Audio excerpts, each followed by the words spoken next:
আপনি প্লিজ কিছু করুন ডক্টর মজুমদার।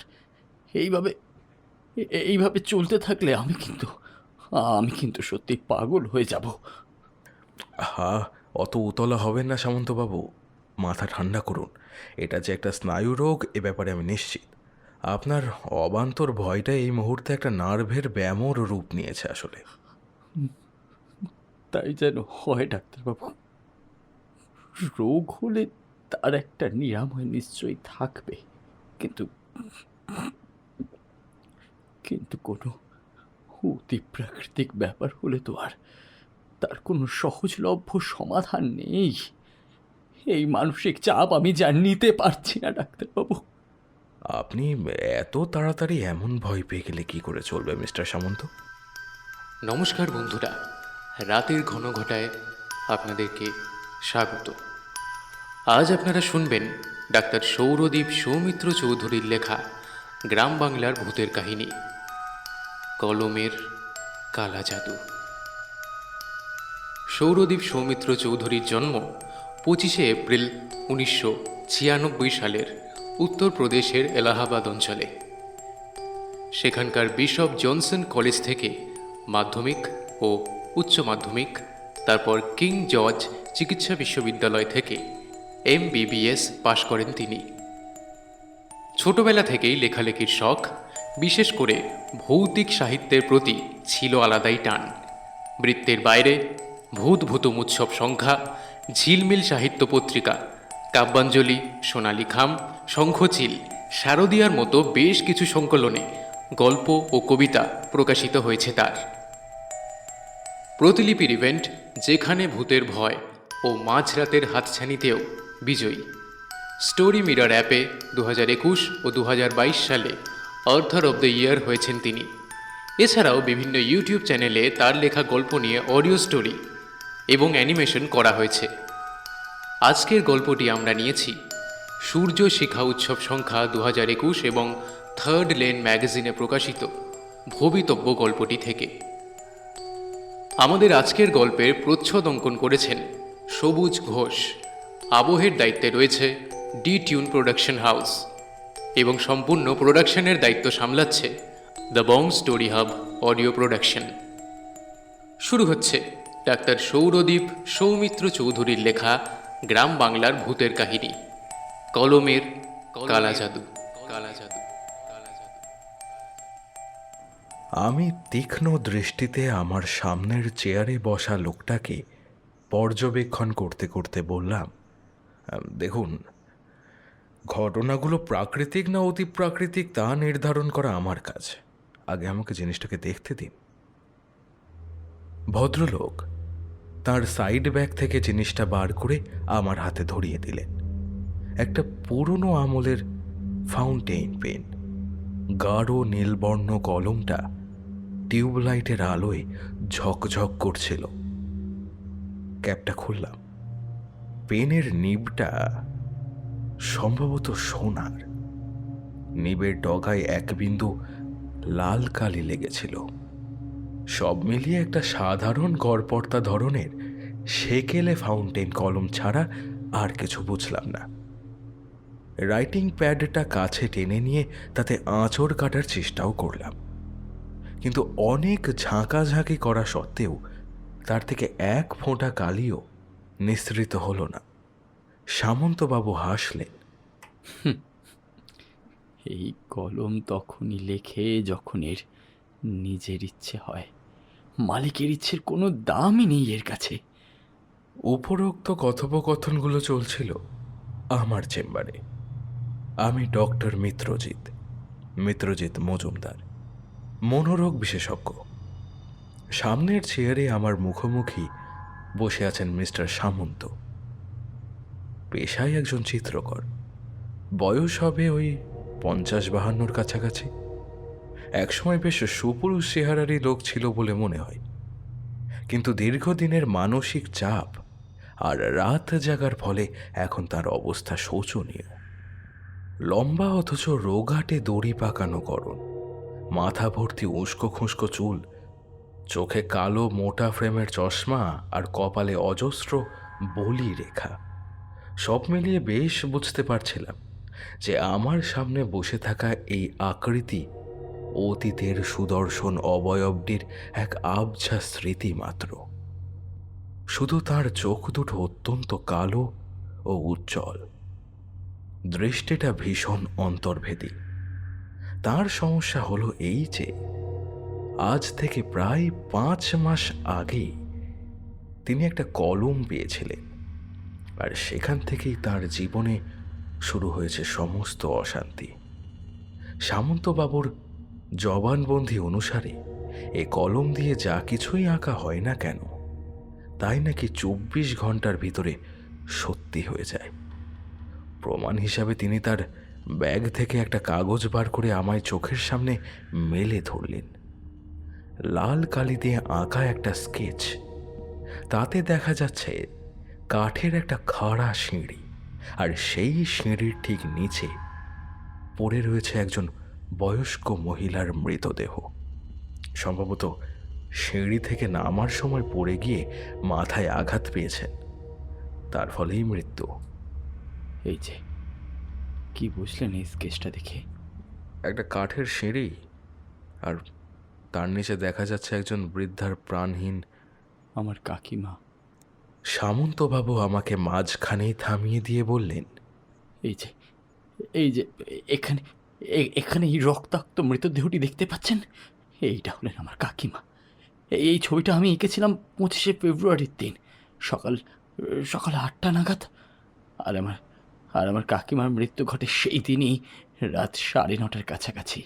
এবং দুর্ঘটনাটা ঘটে অবিকল এই ছবিতে যেমন দেখছেন ঠিক সেইভাবেই। সিঁড়ি থেকে নামতে গিয়ে পা হড়কে। বুঝলাম, কিন্তু ঘটনাটা সম্পূর্ণ কাকতালীয় তো হতে পারে, তাই না? শুধুমাত্র একটা ছবির ওপর ভিত্তি করে কোনো মীমাংসা করা কি উচিত? বৃদ্ধ চিত্রকর একটা ক্লান্তি মাখা হাসি হেসে বললেন, ডক্টর মজুমদার, আমি কুসংস্কারী মানুষ নই। সারা জীবন সব কিছুকে যুক্তির মাপকাঠিতে মেপেই ওজন করে এসেছি।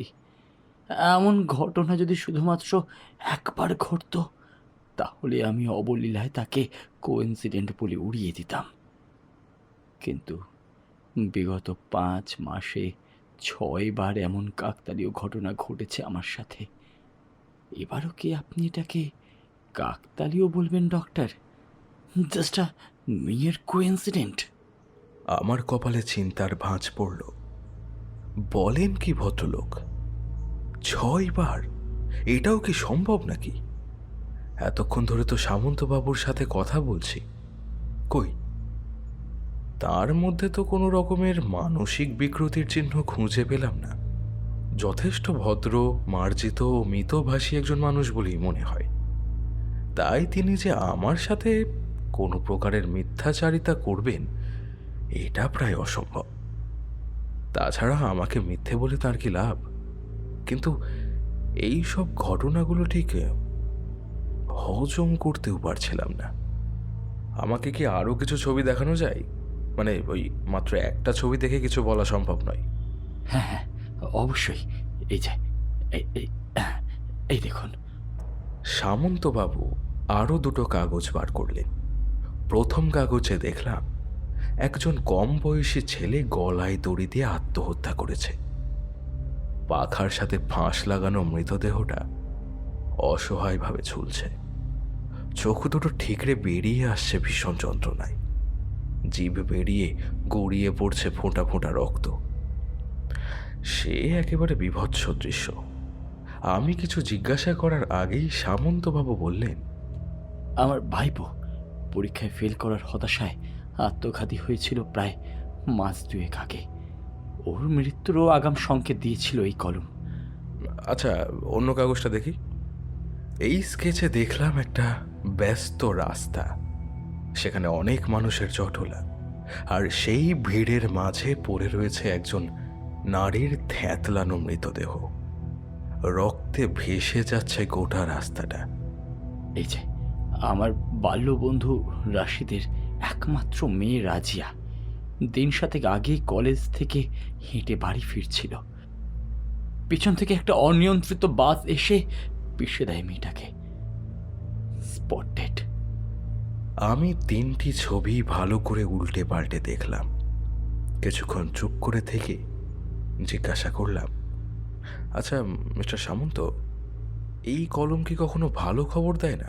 মানে শুধুই দুঃসংবাদ দেয় নাকি? আগে হ্যাঁ ডাক্তারবাবু। ভদ্রলোক একটা লম্বা দীর্ঘশ্বাস ছাড়লেন। এই কলম বড়ই অপয়া। এ কেবলই শুধু অশুভ ভবিষ্যৎবাণী করে। তাই যদি হয়, তাহলে কেন মরতে এই কলম দিয়ে আঁকতে চান আপনি? না মানে, যখন আপনি জানেন যে এই কলম শুধুই খারাপ খবর আনে, তাহলে এই বিপজ্জনক জিনিসটা না ব্যবহার করলেই হলো। তাহলেই তো মিটে গেল সব। আপনার কি কলমের অভাব আছে নাকি? ভদ্রলোক আবার ম্লান হাসলেন। সেই ক্ষমতা যদি আমার হাতে থাকতো, তাহলে কি কখনো এত ঝামেলা হতো?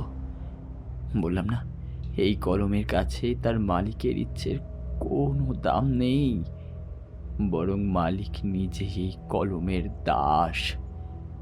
এমনিতেই আপনি হাজার চেষ্টা করা সত্ত্বেও এটা দিয়ে একটা অক্ষরও লিখতে পারবেন না। কিন্তু কিন্তু যখন এই কলমের ইচ্ছে জাগবে আপনাকে দিয়ে কিছু আঁকিয়ে নেওয়ার, তখন আপনি অনুভব করবেন এক আলাদা রকমের অনুভূতি। সে যে কি অমোঘ আকর্ষণ, তা আমি আপনাকে বলে বোঝাতে পারবো না ডক্টর মজুমদার। তখন যেন মনে হয় আমার আমার ধ্যান জ্ঞান সব কিছু এই এই এই এই কলম, এই কলমের ডাককে আমি আজ অবধি উপেক্ষা করতে পারিনি। ডাকেলে আমাকে যে আঁকতেই হবে, তখন আমার অন্যান্য সব জরুরি কাজকর্ম এক নিমেষে গৌণ হয়ে যায়। সেই সময় শুধু আমি থাকি, আমার খাতা আর আমার এই অভিশপ্ত কলম। আরও একটা উল্লেখযোগ্য ব্যাপার, একটা একটা স্কেচ বানাতে আমার মোটামুটি আধ ঘন্টা থেকে 45 মিনিট মতো সময় লাগে। সেখানে এই কলমটা দিয়ে আঁকতে আমার মাত্র সময় লাগে 5 থেকে 10 মিনিট। আপনি বলুন, এমন ডিটেল স্কেচ কখনো এত তাড়াতাড়ি আঁকা যায়? কিন্তু এটাই সত্য। কলম ধরলেই মনে হয় আমার হাত নিজে নিজেই কাগজের বুকে ছুটে চলেছে, ঠিক যেন কোনো অদৃশ্য সত্তা আমাকে দিয়ে ছবিটা আঁকিয়ে নিচ্ছে। আমি এখানে শুধু নিমিত্ত মাত্র। দুজনেই কিছুক্ষণ বোকার মতন চুপ করে রইলাম। অস্বস্তি কাটাতে আমি মুখটা খুললাম। থেকে কুড়িয়ে পেলেন এই ভুতুড়ে কলম? ওই একটা অ্যান্টিক শপ থেকে কিনেছিলাম।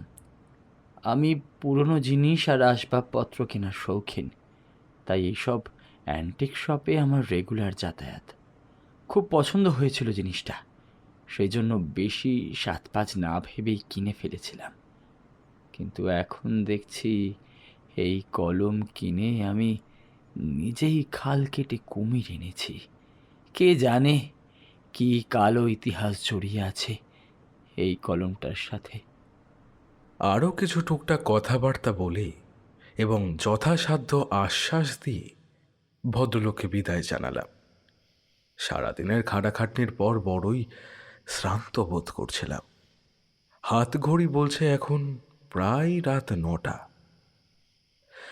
না, অনেক দেরি হয়ে গিয়েছে, এবার বাড়ি ফিরতেই হবে। চেম্বার ছেড়ে বেরিয়ে এসে গাড়িতে উঠলাম। রাতের ফাঁকা হাইওয়েতে ঝড়ের বেগে ছুটিয়ে দিলাম আমার হন্ডা সিটি। ড্রাইভ করতে করতেও লক্ষ্য করলাম যে মাথায় সামন্তবাবুর কেসটাই থেকে থেকে ঘুরপাক খাচ্ছে। দীর্ঘ 10 বছর কেরিয়ারে অনেক কেস হ্যান্ডেল করেছি, কিন্তু কোনোদিনও এমনতর উদ্ভট ঘটনার সম্মুখীন হইনি আমি। এই কেসের মীমাংসা করতে গিয়ে নিজেকেই কেমন পাগল পাগল লাগছে। আজকের এই বিজ্ঞাপনের যুগেও কি পৃথিবীর বুকে এমন সব অলৌকিক কাণ্ড সত্যিই ঘটে? জানি না।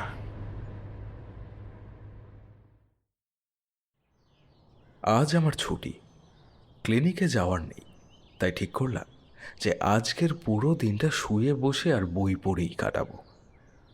প্রাতরাশ সেরে সবেমাত্র একটা পছন্দের উপন্যাস নিয়ে বসেছি, ঠিক তখনই আমার মোবাইলটা কর্কশ শব্দে বেজে উঠল। অচেনা নম্বর থেকে কল।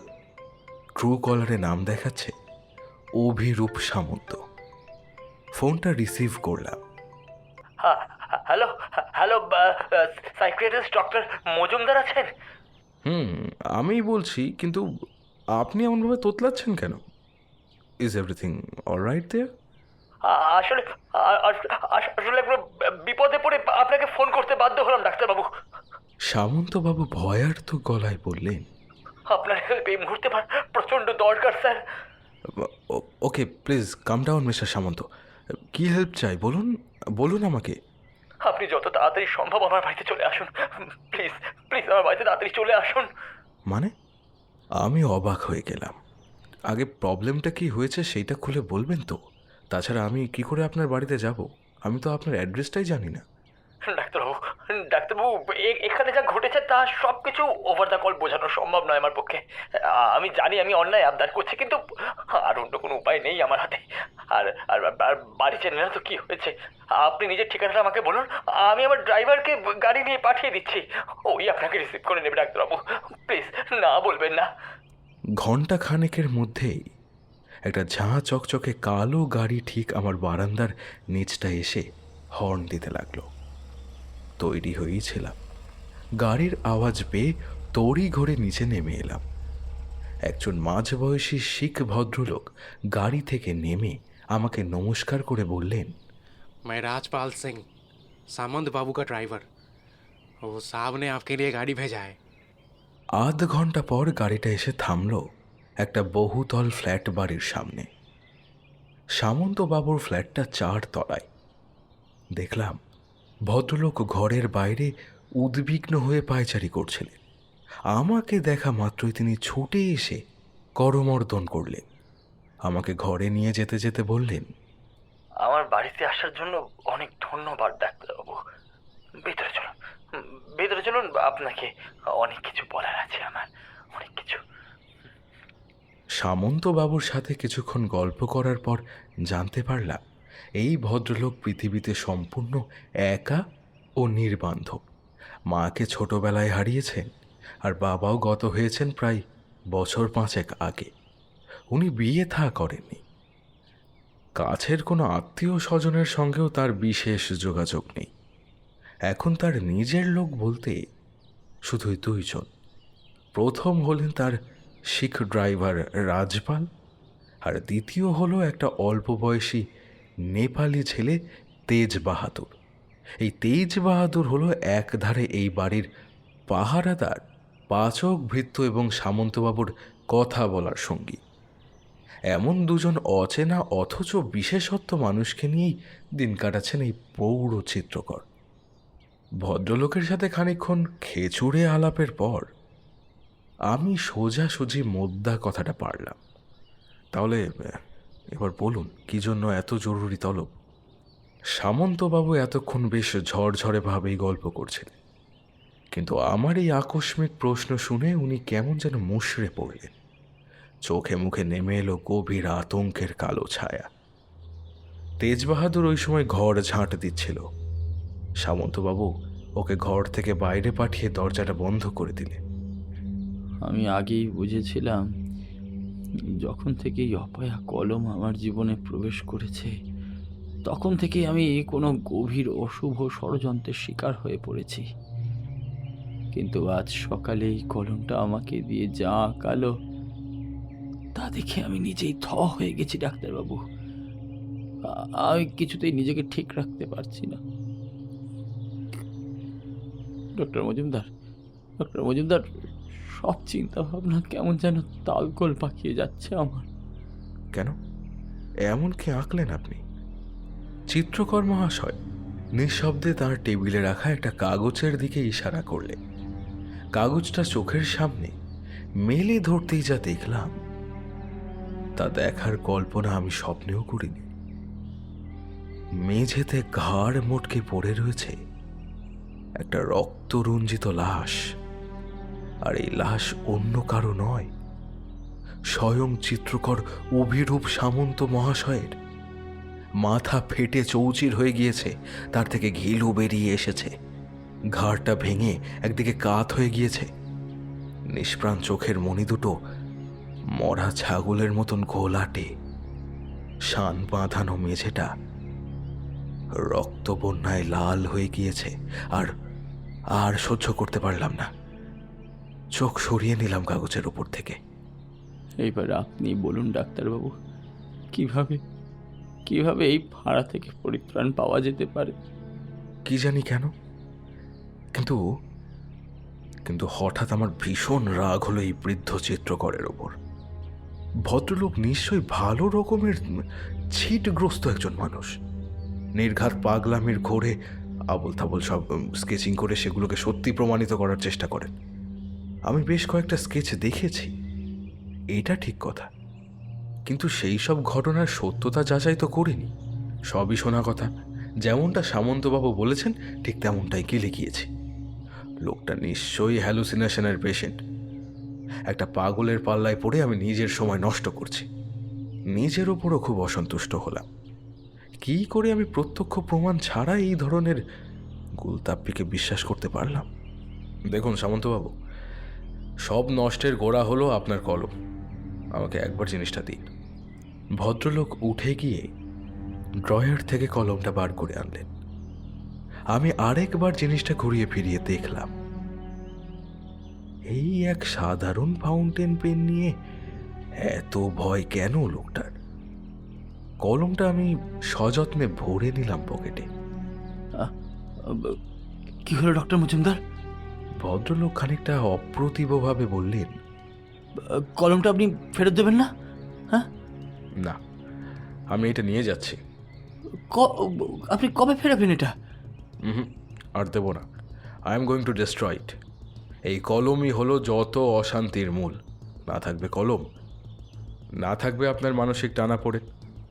আমার এই কথায় হঠাৎই আঁতকে উঠলেন বৃদ্ধ চিত্রকর। ব্যস্ত হয়ে বললেন, পাগল হয়েছেন নাকি ডক্টর মজুমদার? আপনি কলমটা ভাঙবেন কেন? এইটা আমার প্রপার্টি, আমার জিনিস নষ্ট করার অধিকার কে আপনাকে দিয়েছে? শেষের কথাগুলো বেশ দৃঢ়ভাবেই বললেন তিনি।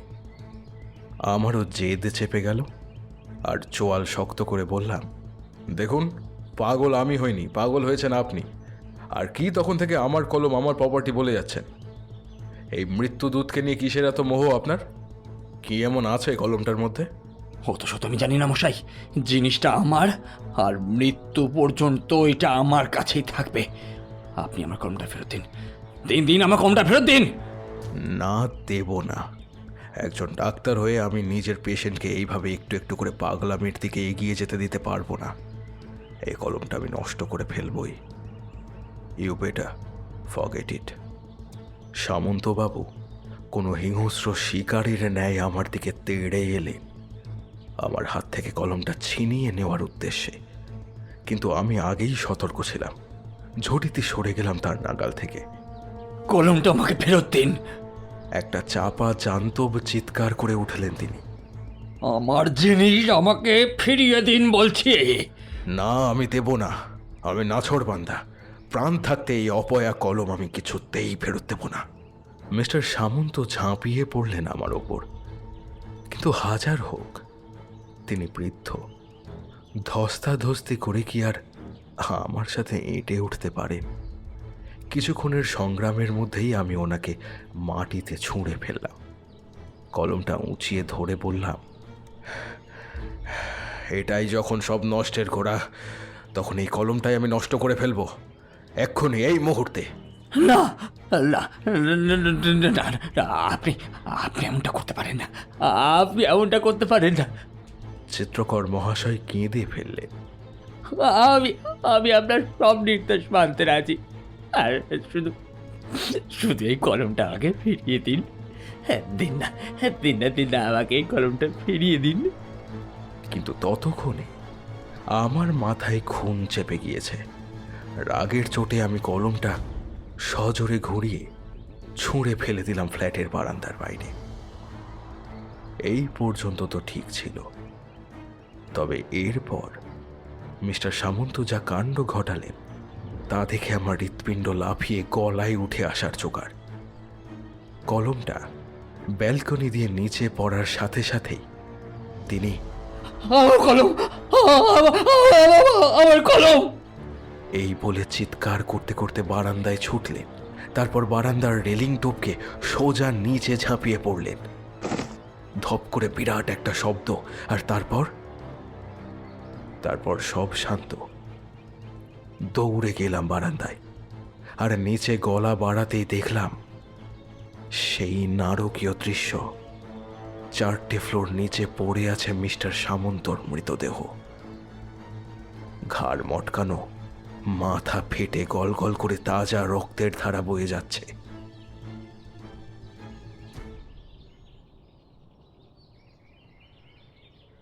আমি আর দেখতে পারলাম না। এক ঝটকায় নজর সরিয়ে নিলাম। কান দুটো আস্তে আস্তে গরম হয়ে উঠছে, মাথাটা প্রচণ্ডভাবে ঘুরছে, চোখের সামনে অন্ধকার দেখছে যেন। আমি বেশ বুঝতে পারছিলাম যে আমার দুর্বল স্নায়ুগুলো পরিস্থিতির এই ভয়ঙ্কর চাপ সহ্য করতে পারছে না।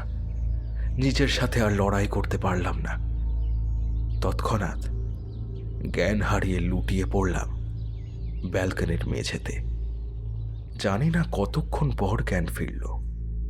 চোখ খুলে দেখলাম আমি একটা অচেনা জায়গায় শুয়ে রয়েছি।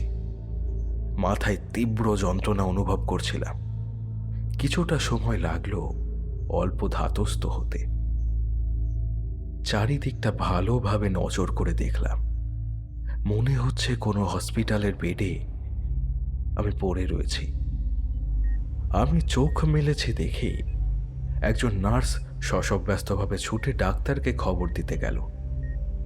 কিছুক্ষণ পরেই কক্ষে প্রবেশ করলেন বিখ্যাত নিউরোসার্জন ডক্টর ব্যানার্জি। আমরা একে অপরকে বিলক্ষণ চিনতাম, কারণ মেডিকেল কলেজে পড়ার সময় উনি আমার সিনিয়র ছিলেন। আমাকে দেখে তিনি মুচকি হেসে জিজ্ঞাসা করলেন, Well, how are you feeling, young man? মাথায় প্রচণ্ড ব্যথা অনুভব করছি। তা তো হওয়ারই কথা মিত্রজিৎ। এত বড় একটা অ্যাক্সিডেন্ট করার পর এমন গুরুতর একটা হেড ইনজুরি সাস্টেন করেছো, তার প্রভাব কি এত তাড়াতাড়ি উবে যাবে? অ্যাক্সিডেন্ট? Head injury? কি হয়েছিল ডক্টর ব্যানার্জি? মানে আমার যে কিছুই মনে পড়ছে না। ডক্টর ব্যানার্জি একটা টুল নিয়ে আমার মাথার কাছে বসলেন। তারপর একটু একটু করে সব ঘটনা শুরু থেকে বলতে আরম্ভ করলেন। আজ থেকে 4 দিন আগে তুমি গাড়ি চালিয়ে চেম্বার থেকে বাড়ি ফিরছিলে হাইওয়ে ধরে। তখন কোনো কারণে তোমার গাড়ি নিয়ন্ত্রণ হারিয়ে ধাক্কা মারে রাস্তার ধারে একটা গাছে। তাতে গাড়ির বিশেষ ক্ষতি না হলেও তোমার অনেক আঘাত লেগেছিল। মাথায় চোট পাওয়ার ফলে তুমি এই 4 দিন কোমায় ছিলে, বুঝেছো? সিটি স্ক্যান রিপোর্টে তোমার মাথায় একটা বড় হেমাটোমা পাওয়া গিয়েছিল, এবং সেইটা রিমুভ করতে আমাদের একটা মেজর নিউরোসার্জারি করতে হয়। অপারেশনের পর এই প্রথম তুমি চোখ মেলে তাকালে Mrityujit. Thanks to God, you are safe and sound. ও হ্যাঁ, তাই তো। এইবার অল্প অল্প করে মনে পড়ছে সবকিছু। সেদিন চেম্বারে সামন্তবাবুর সাথে কথাবার্তা বলার পর গাড়ি চালিয়ে বাড়ি ফিরেছিলাম। ফাঁকা হাইওয়েতে গাড়ির স্পিড বেশি ছিল। তাছাড়া সামন্তবাবুর ওই ভুতুড়ে কেসটাকে নিয়ে ভাবতে ভাবতে খানিকটা অন্যমনস্কও হয়ে পড়েছিলাম বোধহয়। হঠাৎ সামনে থেকে একটা লরি চোখ ধাঁধিয়ে গিয়েছিল তার ওই জোরালো আলোয়। আমি পাশ কাটাতে চেষ্টা করেছিলাম, কিন্তু গতি বেশি হওয়াতে গাড়িটা স্কিড করে ধাক্কা মেরেছিল হাইওয়ের ধারের একটা গাছের গুঁড়িতে। একটা কান ফাটানো শব্দ, মাথায় একটা প্রচণ্ড আঘাত, আর তারপর আর কিছু ভাবতে পারছিলাম না। মাথার বাম দিকটা যন্ত্রণায় টনটন করে উঠল। ডক্টর ব্যানার্জি সিস্টারের সাথে কিছু জরুরি কথাবার্তা বলে আমার রুম থেকে বিদায় নিলেন। আমিও ক্লান্তিতে চোখ বুঝলাম। জ্ঞান ফেরার পর হাসপাতালে আরও দিন 15 অবজারভেশনে ছিলাম। ডিসচার্জ হয়ে বাড়ি ফেরার পরও আমার সম্পূর্ণভাবে সুস্থ হতে প্রায় 3 মাস মতো সময় লেগেছিল। বিছানায় শুয়ে শুয়ে শুধু একটাই কথা মাথায় ঘুরত, তবে কি সেদিন সামন্তবাবুর ফোন পেয়ে তার পাঠানো গাড়িতে করে ওনার ফ্ল্যাটে যাওয়া, তারপর তার আঁকা ওই বিভীষিকাময় ছবিটা দেখা, কলম নিয়ে ওনার সাথে আমার ধস্তাধস্তি, তারপর ব্যালকনি থেকে পড়ে ওনার মৃত্যু, এসব কিছুই ঘটেনি বাস্তবে? আমি কি কোমায় থাকাকালীন গোটা দৃশ্যটাকে হ্যালুসিনেট করেছিলাম মাত্র? এমনটাও কি সম্ভব নাকি? না, এমন অনিশ্চয়তা নিয়ে দিনের পর দিন বেঁচে থাকা যায় না। কিছুটা সুস্থ হওয়ার পর একদিন বাড়িতে কাউকে কিছু না বলে আমি গাড়ি নিয়ে বেরোলাম। ঘটনাগুলো কল্পনা না বাস্তব তা জানার একমাত্র উপায় হলো মিস্টার সামন্তর ফ্ল্যাটে গিয়ে তার সাথে মুখোমুখি বসে কথা বলা। রাস্তাঘাট যেটুকু মনে ছিল সেই অনুসারে দিক নির্ণয় করে খুঁজে বেড়ালাম ভদ্রলোকের ফ্ল্যাট বাড়িটা। একটা ব্যাপার দেখে বেশ ভালো লাগলো। মাথায় চোট পাওয়া সত্ত্বেও আমার স্মৃতিশক্তি কিন্তু অক্ষুণ্ণ আছে। কারণ সামন্তবাবুর অ্যাপার্টমেন্টটা খুঁজে পেতে আমাকে বিশেষ বেগ পেতে হলো না। 4 তলায় উঠে ফ্ল্যাট নাম্বার 405B খুঁজে পেতেও তেমন অসুবিধে হয়নি। কিন্তু এই কি, দরজায় তো তালা ঝোলানো, তাহলে ভদ্রলোক কোথাও বেরোলেন নাকি? কিছুক্ষণ কিংকর্তব্য বিমূঢ় হয়ে বন্ধ দরজার সামনেই দাঁড়িয়ে রইলাম। হঠাৎ মাথায় একটা বুদ্ধি খেলে গেল। আচ্ছা, পাশের ফ্ল্যাটের কোনো লোককেও তো জিজ্ঞেস করা যেতে পারে চিত্রকর মহাশয়ের সম্পর্কে।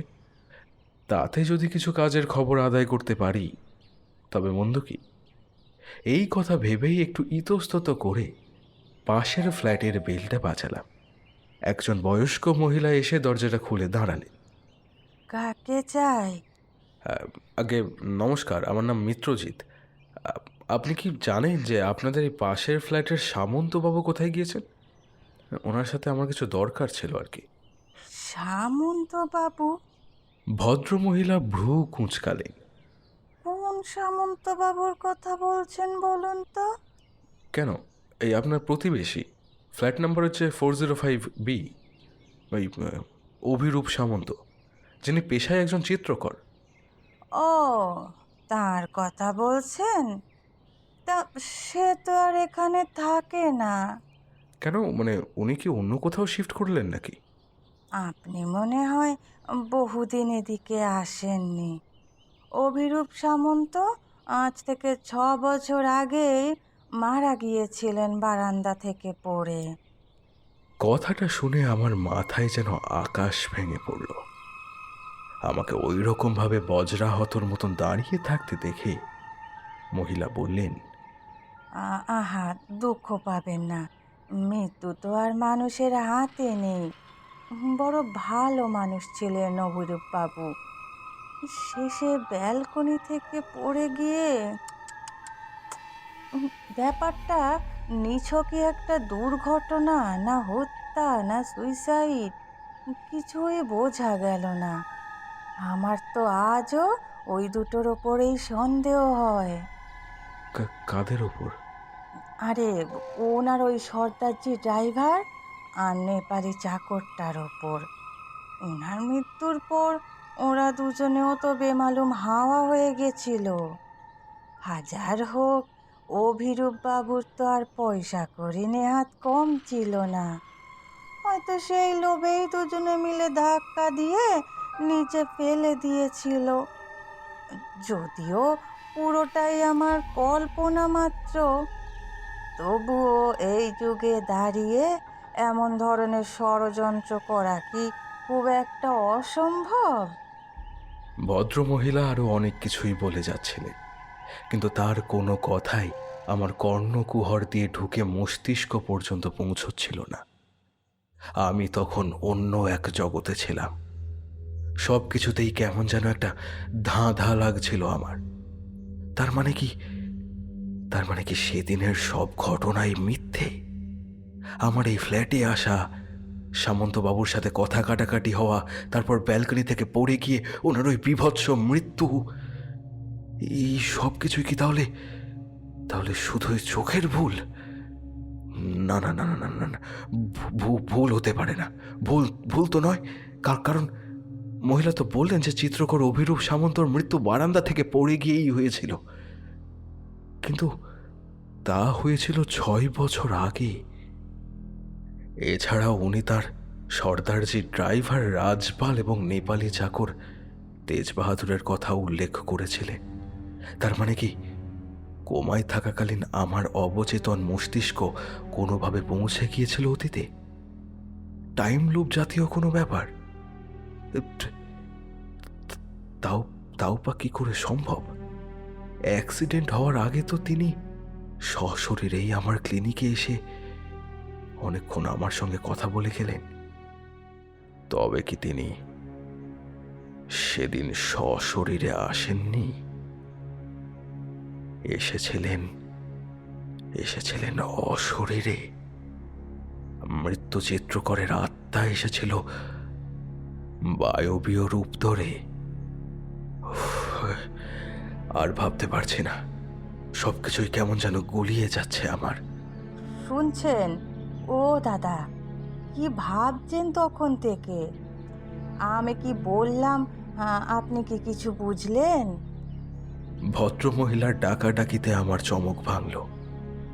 খানিক অপ্রস্তুত হয়ে বললাম, হ্যাঁ হ্যাঁ হ্যাঁ হ্যাঁ বুঝেছি। আচ্ছা আচ্ছা, একটা কথা বলতে পারবেন? মানে সামন্তবাবুর কাছে আপনি পুরনো আমলের কোনো রকমের কলম দেখেছিলেন? মানে ওই গাঢ় নীল রঙের, নিবটা সোনা দিয়ে তৈরি। বলুন না দেখেছিলেন কখনো? উনি মনে হয় আমার এই প্রশ্নে যথেষ্ট বিরক্তই হলেন। ঠোঁট বেঁকিয়ে বললেন, কলম? না না, কলমের ব্যাপারে আমি কি করে জানবো বলুন? জীবিতাবস্থায় তো তার সাথে আমাদের তেমন কোনো বিশেষ পরিচয় ছিল না। ওই কেমন আছেন, ভালো আছেন টাইপের অভিবাদনটুকুই হতো। প্রতিবেশী হলে যেটুকু ভদ্রতা রাখতে হয় ওই আর কি। কিন্তু উনি কোন কলম ব্যবহার করতেন তা আমি জানি না বাবু। আপনি হঠাৎ তার কলমের ব্যাপারে মাথা ঘামাচ্ছেন কেন বলুন তো? না না না না, ও কিছু নয়, এমনি জিজ্ঞেস করলাম। আচ্ছা আচ্ছা, আমি এবার আসি কেমন? অসময়ে বিরক্ত করার জন্য ক্ষমা প্রার্থী। ভালো থাকবেন। কোনো মতে টলমল পায়ে অ্যাপার্টমেন্ট ছেড়ে বেরিয়ে এলাম। এখনো যেন একটা ঘোরের মধ্যেই রয়েছি। এই অবস্থায় ড্রাইভ করে কিভাবে যে বাড়ি পর্যন্ত পৌঁছালাম তা একমাত্র ঈশ্বরই জানেন। তখন কি আর জানতাম যে আমার জন্য এর থেকেও অনেক বড় চমক অপেক্ষা করছে আমার বাড়িতেই। 5-6 দিন পরের ঘটনা। বইয়ের তাকটা পরিষ্কার করছিলাম। হঠাৎ পেন স্ট্যান্ডের দিকে চোখ পড়তেই আমার বুকের রক্ত যেন জমাট বেঁধে গেল। আমার পেন স্ট্যান্ডের সমহিমায় জল করছে সেই অভিশপ্ত কলম। ঝকঝকে নীলবর্ণ মসৃণ কলমটা যেন আমার দিকেই তাকিয়ে ব্যঙ্গের কুটিল হাসি হাসছে। এই জিনিসটা আমার কাছে কিভাবে এলো? এ তো অদ্ভুত ব্যাপার। এই কলমটা আমার পেন স্ট্যান্ডে? ভোজবাজি নাকি? খাপটা খুলে পরীক্ষা করলাম। সেই চেনা সোনার নিব এখনো তার ডগায় এক বিন্দু লাল কালি লেগে রয়েছে যেন। তাজ্জব ব্যাপার তো। আরেকবার কলমটা চালিয়ে দেখব নাকি? খুব ইচ্ছে করছে সাদা পাতায় কলমটা দিয়ে আঁকি বুঁকি কাটতে। খাতাটা বার করে আনলাম, কিন্তু এই কলম তো আবার নিজের ইচ্ছা ছাড়া লেখে না। দেখা যাক না। সাদা পাতায় একটা দাগ কাটলাম।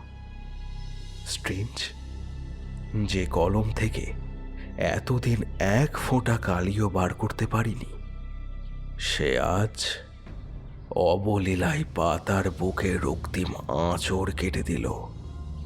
কিন্তু এখানেই আমি নিজেকে থামাতে পারলাম না। আরো কিছু যেন আঁকতে ইচ্ছে করছে। কি আঁকি?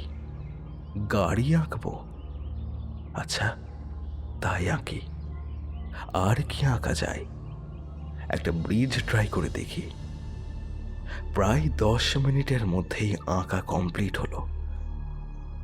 কিন্তু তারপর খাতাটা চোখের সামনে মেলে ধরতেই যে দৃশ্য দেখলাম, তা দেখে আমার সর্বাঙ্গ একেবারে আঁতকে উঠল, আতঙ্কে নীল হয়ে গেল। একটা ব্রিজের রেলিং ভেঙে নিচে খাদের মধ্যে গিয়ে পড়েছে একটা কালো হন্ডা সিটি, আর তার নাম্বার প্লেটে লেখা রয়েছে WB02 AC 96*2।